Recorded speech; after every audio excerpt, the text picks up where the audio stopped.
Usap-usapan ngayon na matinding dahilan kaya hanggang ngayon hindi pa rin nakakalaro si Greg Slaughter at hindi ko rin alam kung nakakagulat pa ba to sa inyo. Ayon sa mga sources ng Spain, baka ito na raw ang mga senyales na na-silent ban pala si Greg Slaughter. Ano nga ba ang palatandaan na siya ay na-silent ban? Meron ba talagang ganito sa PBA? Ayon kay Mac Macardona, isa daw siya sa mga magpapatotoo na may silent ban daw talaga sa PBA. Marami din daw siyang kakilala na nakaranas ng ganito pero lahat sila puro na mga retired. At matagal-tagal na rin na panahon since nung meron ulit na silent ban. Bakit nga ba si Greg? Ayon sa head writer ng Spin, nagsimula daw ito nung umalis si Greg sa PBA at nagkomento na hindi maganda.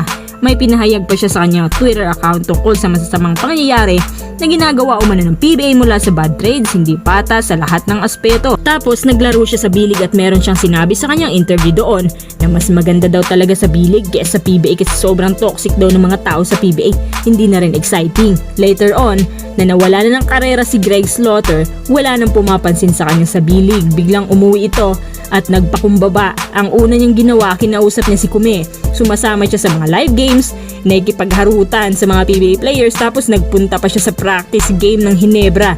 Yun pala ay para mag-apology sa mga boss ng SMC, especially ng Hinebra. Kinausap na rin niya si Coach Team. Tapos nag-public apology siya sa pamamagitan ng kanyang social media accounts. Literal na rin siya na humingi ng tawad sa PBA officials. Pero bakit hanggang ngayon, hindi pa rin si Greg nakakapaglaro?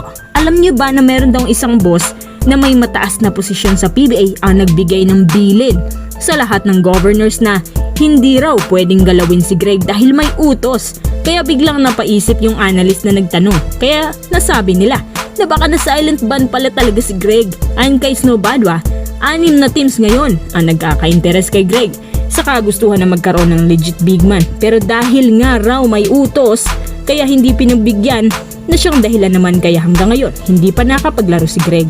At isa lang ibig sabihin nito, kung na silent ban nga siya, malamang hindi pa talaga siya pinatawad. Ayon sa latest interview kay Greg, kinausap na raw niya ang Titan Ultra para sa possible roster spot. Sakto naman na si Calvin Abueva nga raw gustong umalis sa Titan Ultra. Kaya kung may go signal lang talaga mula sa taas, matik na ang PBA comeback ni Greg. Ang tanong na lang ay kung hanggang kailan si Greg malululong sa kanyang bangungot. Pahabain pa ba yan ng PBA?